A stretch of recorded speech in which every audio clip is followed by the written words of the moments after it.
দুগ্ধ শীতল কেন্দ্রে দুঃসাহসিক চুরি। রাতের অন্ধকারে দুধ ঠান্ডা করা যন্ত্রের তামার পাইপ কেটে চম্পট দিল চোরের দল।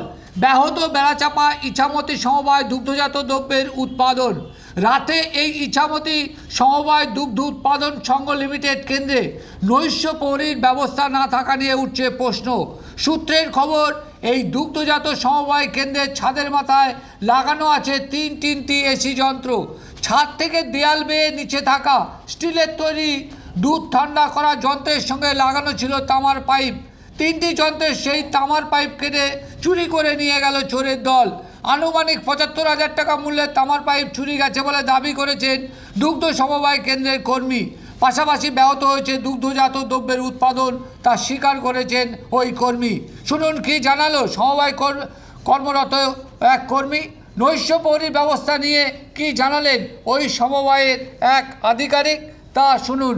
পাশাপাশি দেখুন, এই দুগ্ধজাত সমবায় কেন্দ্রে চুরি হয়ে গেছে তামার পাইপ, ক্ষতিগ্রস্ত হয়েছে, ব্যাহত হয়েছে উৎপাদন।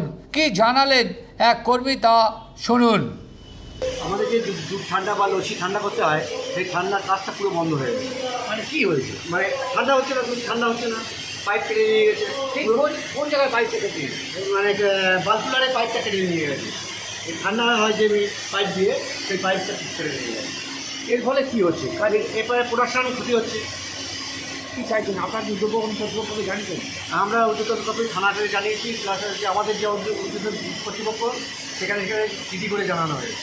এই চুরিটা হওয়ার কারণ কি? মূলত কারণ মানে সাধারণত এখানে আমার তো মনে হচ্ছে এখানে ওই যারা তামাকখোর এই পাইপটা খুব বেশি হলে 2 কেজি থেকে 2.5 কেজি ওয়েট, বেশি টাকা হাতড়ি খুব বেশি হলে 1,000-1,500 টাকা পাবো। কিন্তু আমাদের এটা তৈরি মিস্ত্রি দিয়ে করতে গেলে প্রচুর টাকার ব্যাপার। কত টাকা আনুমানিক ক্ষতি হলো? আনুমানিক 20-25 হাজার টাকা খরচ হয়েছে একটা মেশিনে। কটা মেশিনে গেছে? 3খানা মেশিন এরকম। আপনার নাম কি? আমার নাম উত্তম ঘোষ। আপনি কর্মী? আমি সামাজিক কর্মী। ঠান্ডা করার যে তামার যে মানে বাইরে থেকে কেটে নিয়ে গেছে। হ্যাঁ, ওই তো। মানে আপনারা এইটা নিয়ে কি অভিযোগ জানিয়েছেন? মানে কত টাকার মতো ক্ষতি হয়েছে? ক্ষতি হতেই পারে। হ্যাঁ, কী চাইছেন? আপনারা কী চাইছেন? এই ব্যাপার আমাকে কেন প্রশ্ন করছে? কিন্তু আমি তো কিছুই আপনি তো এখানে দায়িত্বে আছেন, ইনচার্জে আছেন। ঘটনা হচ্ছে রাত্রিবেলা নৈশ প্রহরী নেই। হ্যাঁ, কি বলবেন? নৈশ প্রহরী থাকা তো উচিত। এটা আপনি বাড়ার সাথে গিয়ে কথা বলুন। নৈশ প্রহরী থাকা উচিত তো। হ্যাঁ, উচিত। আপনি তো আবেদন করেছেন, ঊর্ধ্বতন কর্তৃপক্ষকে জানিয়েছেন? ঊর্ধ্বতন কর্তৃপক্ষ জানেন। আচ্ছা, আপনার নাম কি?